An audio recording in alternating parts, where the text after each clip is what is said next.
Hi, I'm Susan Shaner with Sage Leadership Strategies, and I'm your host today of Community Forum. And my guest today is Dan Brodax, who calls himself a musical engager. Welcome, Dan. Well, thank you. Thank you very much for having me on the show. It's a pleasure to be here. Engager, you might ask why I call myself a musical engager. Well, I was going to ask that, but thank you for helping me. And that would be because I look at myself as somebody who really engages more than performs for people. For me, what the whole experience is about is an interactive, shared musical experience. So it's one thing to be up there and perform and say, aren't I great? Aren't I great? And it's another thing to really create an experience for people that can really lift their spirits. And that's what brings me into the work. So tell our audience, who typically are your audience? Who do you engage with? I engaged with elderly population, folks living in assisted living population, 70s, 80s, 90s. In fact, there's one woman who's 106 years old. 106, really? At the Bronx, one of the places I play in. And it's incredible. She knows her name. She can play an instrument. Wow. It's pretty amazing. It's a wide spectrum of folks. So I know you play assisted living, nursing homes. I know you also, for developmentally delayed adults too, right? Delayed adults, Yeah. adult daycare centers, where it's just an hour that they're there, and I'm there to come and entertain and engage them. So I know it's sort of healing in a way, but you're not a music therapist. No, I'm not a music therapist, but I would say that there's a feeling that I get that I've given something, a therapy of sorts, if you will, to really help people heal, lift their spirits. So just tell us a little bit about your background and how you came to this work. Sure. Well, I'm a creative artist, and that's how everything started. I went to Emerson College. I got a degree in visual design and communications, and through the Museum School of Fine Arts as well. So I'm a mixed fine artist. I went to Rhode Island School of Design, and so I have a visual art background, but I also had the acting bug a little bit in high school. Well, I know that you used to have your own art business, selling your own artwork, right? I did. I would literally, when I lived in Boston, I would did what I called realistic impressions, and it was fine art architecture. The architecture is very interesting in Boston, the juxtaposition of the historical and the new. So I got a body of work together. I've always been a promoter. I would carry my portfolio case around with a slide viewer and give people, deals if they bought a certain amount of my artwork. I called it realistic impressions. I ran my own commission business. You would be on the street with your easel painting, right? And I was loving it. Yeah. I would be on the street painting. You don't see that really too much anymore. You don't. And I loved it. I loved being out among the people, and they would come up to me and say, wow, I like that. Can you do the Christian Science Center? Can you do my condominium up on Beacon Hill? Sure. Sure, I can. But I like being out among people. They would pay for portraitures of their houses? Right, I would do the whole thing where they would, pay me a certain amount of money down, look at the artwork, and through the stages of it, approve of it or not. So you sound like a kind of a Renaissance man. So you started out doing that, but then you moved into other things, right? Well, music was always kind of singing in my ear, pardon the pun, but it was always kind of something that I got very involved with. I had an identical twin brother. We always sang harmonies and stuff. We were doing Beatles songs since I was 12 years old in the back of my folks' cars driving in and out to New York. Yeah. But when I relocated down here... So you made a living the whole time as an artist? I won't say I totally made a living as an artist. I did have to supplement it doing some other things like waitering and whatnot and selling real estate. And then you went into business development, right? But I was in business development and marketing. I always worked for creative companies. So to support my family, I was in marketing communications companies, electronic media companies. But the music's really your passion? The music is truly my passion. So you came back, you're from this area originally? I'm from this area. I raised my kids in Boston, and I relocated a little south of Boston, and I relocated here a little while ago, and the first thing I did was get a folk rock ensemble together called Prism. We did all 60s and 70s, three-part harmony, Crosby, Stills and Nash. So that's just for fun? That's for fun, and weekends and playing out and stuff. But then what happened was one of the members of that group, she did this kind of thing, and she said, Dan, you know what I do? I play in like assisted living places. And I said, really? I said, I would really like to explore that. And I went and I watched her and I got the bug. I said, this is wonderful. I mean, I can bring this gift of music and of performance, but really mean something. So what's been like one of your most touching moments doing this work? There have been a few of them. It's really very rewarding. One incident I can remember was I was playing over here in Danbury, and I was doing something from Guys and Dolls. Sit down, you rockin', sit down, sit down, you rockin' the boat. Sit down, you rockin', sit down, sit down. And suddenly this guy who was just in his enveloped in his own world, he came out of it and he started, sit down, you rockin', sit down, you rockin' the boat. Sit down, you rock. And then everybody was looking around at him and going, oh my God, look at him, he's singing. Yeah. Oh, he didn't really communicate? It's that musical, the music is a universal, it's a connector. It's a human connector. So he got moved by it and was engaged with it. And those are probably pretty easy words to just keep reciting. He remembered it. It brought him back to another time. So what I do, I call heart sounds, and it's bringing people back to their heart through songs. So what's challenging about this work? There are certainly some challenging things about it. I mean, some people say, like, oh my God, I don't want to hear you, like, oh yeah, get away? One woman will stick her tongue out at me and say, get out of here. Or Really? 1 minute somebody will go, yay, and then they'll go, yay, and then they'll go, I'm the same person. I mean, this is, so you believe me, anything and everything is possible. Yeah. But the most moving thing that happened for me was last Christmas when I played in a place in Hawthorne, New York. And there was a gentleman there who the whole time was drawing. He was doing some kind of a painting. And I just kept my eye on him because I walk around and I literally sort of like give people my music. I say, here, feel this, feel that, And he was strumming with the guitar? Strumming with the guitar, Okay. And I, as we'll see in a minute, I engage, and how I engage, I'll give you a sort of example. Okay. Because guess what? If you want to play the tambourine, you can play the tambourine. Yeah. So what happened with this guy? So this guy, it was his 51st birthday party, and he had been doing a painting the whole time. He ended up at the end writing me 4 pages of notes saying that he was so moved, but he had a neurological condition where it hurt for him to speak. It hurt for him to speak? He couldn't speak. So he wrote me pages of notes. He made my 51st birthday incredible for me. I love your energy. I love what you're doing. It was very, He just very kept touching. writing to you? He kept writing to And me. he gave Are it you to going to you at come the out end? again? Are you going to be playing next week? Where are you going to be playing? He gave this to me at the end. And it was just wow. it was so touching. I was originally trained as an expressive arts therapist. I mean, That's right. that's what my master's That's right. degree is in. That's right. One of my master's degrees. But which includes all of the arts. So this is really music therapy. I mean, I know you're not a music therapist, you're not trained, you're not licensed, but still, it is healing for people. It feels like it's a healing art. Yeah. It feels like I'm bringing a gift of, it's really love through the music to these people. It's really just brightening up their lives. And I feel good doing it. Yeah. I really do. So let's talk about it. So you have some instruments here. I do have some instruments here. Are these typical of instruments These that are you carry typical. with you? Yeah, sometimes I'll have some shakers, and sometimes I'll lose shakers, but I have a drum. So like what's this thing? That's like an African thumb piano, I think. This is, you know what this is.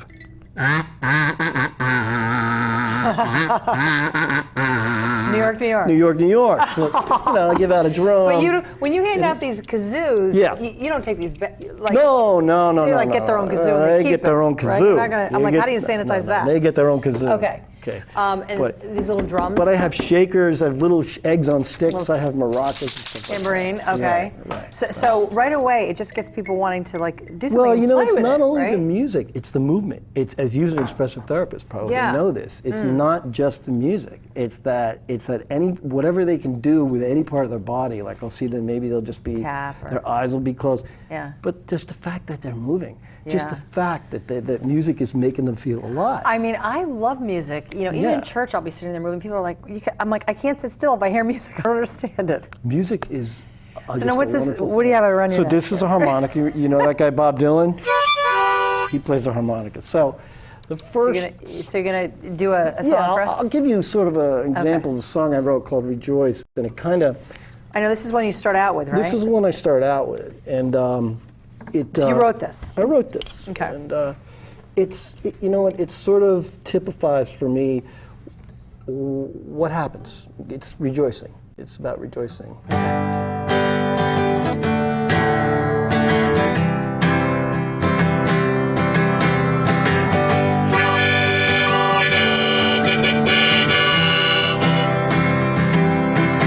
Rejoice, rejoice, rejoice. Now won't you come, lift up your voice, and rejoice, rejoice, rejoice. Now won't you come, lift up your voice. Yeah, won't you come, lift up your voice. It's a blessing we can sing. Helps us to remember everything. You know, we feel like our hearts are set on a wing, and all we have to do is sing. Rejoice, rejoice. Said we're gonna rejoice, rejoice, rejoice.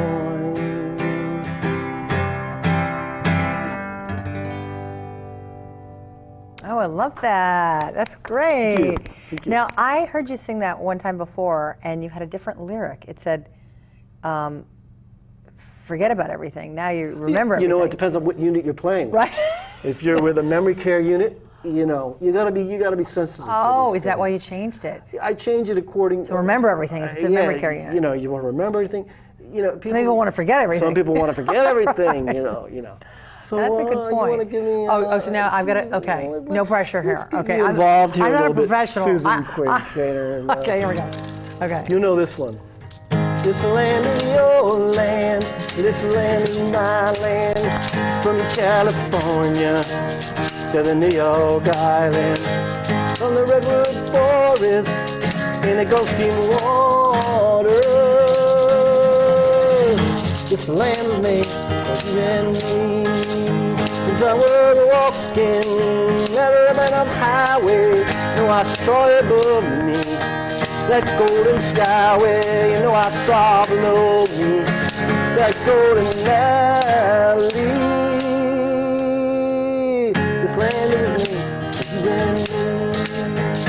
I was walking, and the wheat field waving, and the cloud rolling, and the fog was lifting, you know, all around me. Your voice was sounding, saying, this land is me, you and me. I feel like I'm singing. That's what I do. Get them singing. To the New York Island, and the redwood forest, in the Gulf Stream water.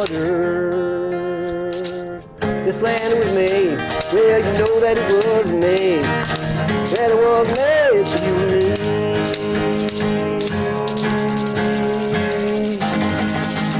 All right, I'm taking you on the road. I'm taking you on the road. Well, you know what you got? Thank you very much. You know, you got me a little worried Hang on, there. hang on. I'm not going to sing on Elvis left the TV. I'm building. sorry. I mean, I love music. I love to dance, but I don't really have a lot of pitch. So, Singing in the shower is what I do. thank you for being brave enough to play the tambourine. You did a great job. And it is not, though I will underline, it's not about how well these people play music. Well, that's good. It's about getting to the rhythm of it, getting to the experience of it, and bringing them back to things in their lives that have made them happy. And it just feels really special to be able to do that. So, do you have people request certain songs? I do. I mean, do they like a lot of show tunes and? They like a lot of different things. I play spiritual, I play folk, I play Broadway tunes, I play some of my own stuff that I just demonstrated. So it's a real potpourri. There's something in that for everybody. I mean, you know, stuff from their era. But you know, they love Jimi Hendrix all on the Watchtower. Yeah, really? They do. Jimi Hendrix? Well, You're I don't play it electric. I I mean, it's acoustic. It's an acoustic guitar. I mean, So I know you go sometimes in the main room, but sometimes you're strolling through the halls, right? I am. So you go into people's rooms And sometimes they don't want me there. yeah, like you have somebody say, "Oh God, go away." I'll say, okay. Yeah. I'll go into somebody else's room. But you've actually played like songs like Watchtower and I have. Yeah, sure. really loud, like in the. No, I'm not. It's not electric. I do a folk version of it. You know, a mellow version of it. I mean, Okay. you know. But yes, people do request things, and Yeah. if I don't, I'll break into it. I'll work on it. I'll Yeah. go through it. You know, do it for them. So do people like? Do you go to the same places and people remember you? I do. Like tonight, I was playing developmentally disabled folks before the show tonight, and they remembered me, and I remembered one guy wanted Obla Di La Da, this other one wanted John Denver, and I you remembered what the request because were? You have to, because you know, and I'll take notes, you know, after I do a performance and stuff, and it's important. It's important. It personalizes it. Yeah. You know, and you say, oh yeah, I know you love that John Denver song. You know, one woman was just going nuts when I did A Country Road. I mean, nuts. But on the other hand, I was warned by this other person. Once I played the first time, I didn't know, he like freaked out. I went right up to him, and they kept telling me, don't go up to him. Don't go up to him. Some people, music is too much. People will break out emotionally. They'll break out, and they don't know what's going to happen. You know? What you were telling me about one song, was it Somewhere Over the Rainbow, or what? Yeah. What happened with it? Well, I started playing. We were just at assisted living just this last weekend in Ridgefield, and we were playing Somewhere Over the Rainbow. I had a pianist with me, and this woman, she was just overtaken with emotion. She just started crying, and she just couldn't control herself. Well, music is very emotional. It is. I mean, it elicits all sorts of emotions. And there is responsibility on my part to be aware of what's happening. Yeah. With the folks. So. Yeah. Do you ever have it where somebody's completely overwhelmed and you have to kind of like back off? Yeah, I do. Yeah. I mean, I can be a little, you know. Enthusiastic. I do love what I do. Yeah. So sometimes you have to tone it down a little bit. Sometimes have to tone it down a bit. Okay. But a lot of people pick up on that energy, and it gets them going, and I get people dancing and stuff, you know. So that's cool. Wow. So, I mean, it sounds like you're really giving people such a service. I feel like I am. I feel like it's a gift that I'm bringing, and like I said, I think it's love through the music. I'm showing them I care about them. I'm putting everything I have into it. Yeah. It's 110% of all of my energy.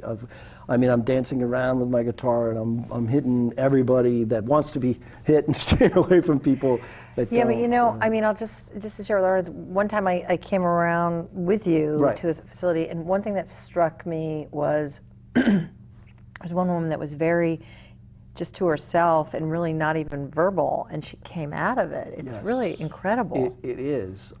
You've heard of musical savants. You know that music is a very powerful thing. We don't totally understand the total power of it, but we do know this, that it can slow the heart rate down or speed the heart rate up. Yeah. It's a magical thing. In physical therapy, it's used, and I do play in places where there's physical therapy going on. Oh. It's used because it gets very repetitive, but if you have music to kind of hold your hand, if you will, through it, it's a very powerful thing. So, I mean, what's your hope with this? I mean, where do you want to take this? You know, my hope is to just to maybe expand different parts of the population. People that are much lower functioning could still get, for me to feel comfortable going into an environment like that, and for them to get out, whatever they get out of it. I may not even see it, but my hope is that I can reach just that much more of the spectrum of the So it's interesting to me that, so your friend just suggested it, and you just sort of started doing it. Yeah. You didn't, you didn't have any hesitation, or you didn't, did anybody tell you that you were inappropriate or did something wrong? Because not having experience with this population, especially the lower functioning folks. No, I mean, I think to answer your question, you kind of just learn by doing. I mean, experience is the best teacher. I mean, there was no training involved. I mean, I was trained as an actor, and Yeah. I know. I mean, you're a performer. I'm a performer, you know, Yeah. by nature. But you do something different. I do. mean, and there's other people that come to these places that do like concerts. You're not Right. really doing a concert. It's not a concert. With Yeah. my folk rock band, that's something else. Yeah. You know, and I play rock and roll with people too. But that's a whole different thing. This is not a concert, to your point.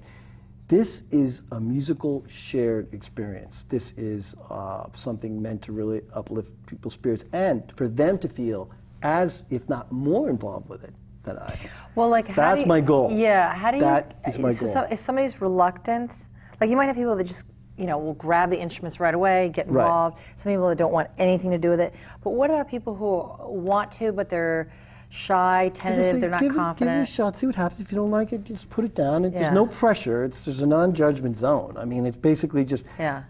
What if they start singing and they play the instrument and they're awful? It's okay. I'll work with them. What do you do? You know, I'll just work with them. I can go work with them a little bit, even if it isn't what I necessarily want to do. And that the point of it is that it is not just for me. You know, when you're a performer, so much of it is, it's really for you because you're playing. You're getting something from the audience. But here, and unlike visual art, I'm really seeing right in front of my eyes what's happening. Like Yeah. I can do a painting and imagine, well, this is what I was trying to capture, the light, this time of day. But I can actually, I mean, that's, for me, that's incredible. I share the art with people and I can actually see the impact Yeah. it has on them. So for me, it's about impacting people through art. And this is a good vehicle. So I'm wondering, on the other hand, do you have people who have been like professional singers and musicians themselves do. and have really high standards and are like, oh, well, I do. I mean, like what happens there? I do. I had one just the other day in Mount Kisco, and I remember I said, "Oh, that's right. You're the voice teacher, right?" And she said, "Yeah, you're doing fine. You're doing fine." I said, "Okay, because you're the voice teacher. I mean, I've never taught voice, so I'm glad you think I'm doing okay." So this is somebody in assisted living who that's what they did for a living? Yeah, a lot of people you'll find have been professional Broadway singers and stuff. You'd be surprised, and I'll hear them, and I'll see which people Are any of them like critical of you? They have been. I'll tell you a What do funny you story do? though. In Ridgefield once, there was one woman who said, "I don't want to hear you. What are you doing here? Get out of here." Really? When she saw how much joy I had when I picked up the guitar, she said, "I was determined to not like you. You know what? I don't like musicians in general." Why? And she said, "But I did a 180 because you So had so funny. much joy. You could see how much you loved it. And I just really want to thank you for continuing to go on, even though I was very negative." She just doesn't like, that's it? Why was she even just- sitting in the she room said, then? She said, Why "I'm did she just go thank back you to her for room? turning me around. Thank you for turning me around." Felt very special. So she was like, I was determined, forget it? Yeah, it's like, I was determined to say, no, I do not want to hear music this hour. That's the last thing I want to hear. So, But it was a different experience. yeah, I mean, so if you give it your all and you're really singing really loud, I mean, you don't even typically use a mic, right? So, I don't. So how do you preserve your voice? You know what? I project. Because you were already someplace tonight singing before you came here. Yeah, I was here. I did an hour before I came here on the show. Yeah. Yeah. I mean, I sing from my diaphragm, which is really important. Yeah. You have to be able to do that to protect your voice. Yeah. And I modulate it, so I'm careful not to always be singing loud. But also, I walk right up to people. Okay. So that makes So- I'm a traveling minstrel. So if strolling somebody minstrel. wanted to do this, what would advice, or something like this, what advice would you give them? I would say to go for it and to have a thick skin. And Because the people are like, I was determined, get away. That's it, okay. Don't take it personally. you can't take that personally because then there'll be somebody next to them who absolutely loves what you're doing. Yeah, so you just never know. You never know. It's Yeah. You never know what you're going to find, and that makes it exciting. Yeah. So it almost sounds like you prefer, obviously you're a very accomplished visual artist, but it almost sounds like now you kind of prefer this. I do. I mean, I think it's probably an emotional outlet for me as well. I'm sure. Yeah. It's not just for it's. Well, you like can enjoy it. everybody benefits. It seems. Including me, and it's not lonely. Like as a painter, I was like, "Oh, I'll be a painter. I'll just see my turret and paint." I won't. Right. And it's like a vacuum. I mean, but then Yeah. you're out there and you're, Yeah. sharing art with people. That's pretty special. Yeah. So what's been your greatest challenge with this? I mean, we talked about. I think my biggest challenge has been to be brave enough to walk into a room and not know what to expect, and to be confident that there are going to be people in that room, even if it's one person out of 30 people, that really I reach, it's worth it. Well, I imagine all of your background in business and business development probably helps you with that. Well, I call people on the phone. In terms of not being Sure. too timid around rejection. Or, Not timid around rejection. I have a lot of things I book with no demo tape. I just call people and explain what I do, and I can do that. I mean, I have that skill to be a promoter. oh, because you actually have been selling these services yourself. Yeah. And just, wow. I work with an agent too, but I do a lot on my own. Wow, that's pretty incredible. So what if somebody has a loved one who is either elderly or impaired in some way, and they think that music could help them, what advice would you give the family member who wants to help their loved one, whatever it is, heal, come out of their shell, be more engaged with life, using music in that way? What advice would you give them? Yeah, I mean, I would encourage them to look into the programs, talk to the activity director at the facility, and make sure that they have programs like that. Make sure that they have music programs that people can get involved with.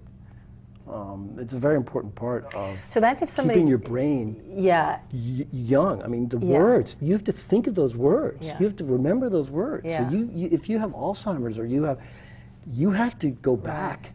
Music is actually very mathematical, but It is.